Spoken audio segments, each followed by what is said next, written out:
بيبدأ فيلمنا النهاردة مع رسام بيرسم في كنيسة وبيكون بقاله مدة كبيرة شغال ومش بياخد فلوسه، فبيروح للشخص المسؤول في الكنيسة بس بيلاقيه مات، وبياخد اللبس بتاع القسيس علشان يعمل بيه أي مصلحة. وبنروح لورينزو وهو بيجري من رجالة واحد اسمه جابليرينو اللي بيزهق من المطاردة وبيؤمر رجالته يقبضوا على لورينزو، وبيبقى واضح ان لورينزو ده عمل مصيبة كبيرة. وتاني يوم بيروح لورينزو ياخد حصان من واحد صاحبه وبيسيب المدينة، وبنروح لواحدة اسمها بنينة وبتكون بتصلي علشان أبوها وأمها ماتوا بالطاعون، وبيجي عليها جلبرينو وبيقول لها إن أهلها دلوقتي في أحسن مكان في الدنيا، وبيقول لها إن أبوها قبل ما يموت كان مديون له بمبلغ كبير وهو ممكن ما يطالبهاش بالدين ده لو هي اتجوزته، بس هي بترفض وبتقوله إن في واحد غني هيتجوزها. وبنرجع للورينزو وهو بيجري من رجالة جلبرينو وبيقابل واحد وبيقوله إنه كان شغال في دير قريب، بس لو هو عاوز يشتغل هناك يعمل نفسه عبيط ويعمل نفسه أصم. والفكرة بتعجب لورينزو علشان يهرب من الناس اللي بتطارده، وبيطلع فوق فرع شجرة وبيسيب الحصان يجري علشان الرجالة اللي بيطاردوه تجري وراه، بس فرع الشجرة بيتكسر وبيقع وبيغمى عليه، وبتلاقيه مجموعة من الراهبات وبياخدوه الدير اللي هو أصلا كان عايز يروحه، وبيفوق هناك وبيعمل نفسه لسه مغمى عليه. وبتدخل كبيرة الراهبات وبتسألهم مين ده، فبيقولوا لها إن ده واحد عبيط وأصم وهما لقوه في الغابة. فبتقرر كبيرة الراهبات إن لورينزو يفضل في الدير ويشتغل معاهم. وبعد كده بنشوف لورينزو وهو بياخد دش سخن، لكن اتنين من الراهبات بيدخلوا عليه وبيعملوا معاه العسل بالزبادي لأنه عبيط وأصم ومش هيقول لحد.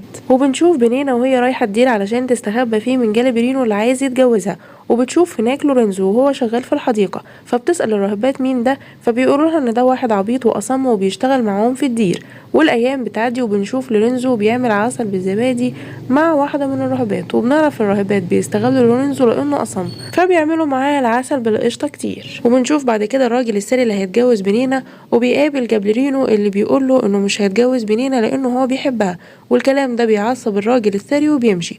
وبعد كده بيقابل راجل أقرع وبيقوله إن بنينة بتحبه ومستنياه في بيت تاني غير بيتها علشان مستخبية من جالبرينو. وبنشوف لورينزو وهو قاعد في أوضته وبيدخل عليه اتنين من الراهبات وبيقولوا له إن هم عارفين إنه بيعمل علاقة مع كبيرة الراهبات، فبيعملوا معاه هما كمان العسل بالقشطة. وبعد كده اتنين من الراهبات بيجيبوا مية سخنة علشان لورينزو وبتساعدهم بنينة وبتقول لهم كمان درس على الأخلاق، بس بيقولوا لها إنها بتغير علشان لورينزو اكمن لورينزو بيعمل معاهم العسل بالقشطة وهي لأ، وبيدخلوا عليه وهي بتكب عليه المية السخنة وبيبقى واضح عليها إنها بتغير على لورينزو.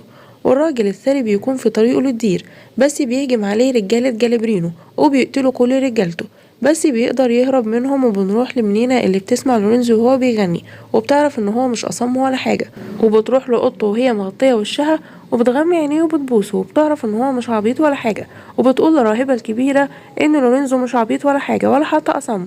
والراهبة بتروح عند ودن لورينزو وهو نايم وبتقعد تهمس جنبه وهو بيسمع، فبيصحى فبتعرف ان هو مش أصم وبتعرف انه كان بيكذب عليهم، فبتطرد الراهبة من الدير وبيقعد لورينزو جنب الدير وبتشوفه بنينة وهي ماشية وبتاخده معاها. وفي الوقت ده الراجل الثري بيشوف واحدة صاروخ بتستحمى في النهر، ولما بتعرف ان هو راجل ثري بتقوله ان هي بنينة وهو ما كانش شافها قبل كده فبيحبها وبيدوس معاها. وبنروح لبنينة وهي قاعدة مع لورينزو وبيقول لها ان هو بيحب بنت في الدير هنا بس من غير ما يعرف شكلها لانها غمت عينيه وبسته، وهو من ساعتها مش قادر ينسى البوسة دي. فهي بترد عليه وتقوله ان لو اي واحدة بسته هينسى البنت دي على طول، فهو بيقول لها طب ما تيجي نجرب يلا. وكانوا خلاص هيبوسوا بعض بس بتطب عليهم جالبرينو وبيتعصب لما بيشوف لورينزو وكان خلاص هيخلص عليه، لكن بنينة بتقوله لو قتلته مش هتجوزك، فبيسيبوا جالبرينو. وبعد كده جالبرينو بيسأل بنينة ان هما هيتجوزوا امتى فبتقوله الاسبوع الجاي، بس اهم حاجة عندها ان هو ما يأذيش لورينزو. وبتروح بنينة للقسيس وبتطلب منه ان هو يأجل ميعاد الفرح شوية وبتديله فلوس، وهو اصلا مش بيكون قسيس ولا حاجة، ده الراجل اللي ظهر في اول الفيلم. فبيقول لها ان رجالة جالبرينو بياخدوا لورينزو علشان يخلصوا عليه في الغابة، بس هو بيكون اذكى منهم وبيخلص عليهم كلهم. وبيشوف ساعتها الراجل السري جاي عليه وبيجري وراه بعد كده لورينزو. وبنروح للكاهن وهو بيزوج بنينة، والكاهن كان بيحاول يأجل شوية الموضوع لكن جالبرينو كان بيهدده.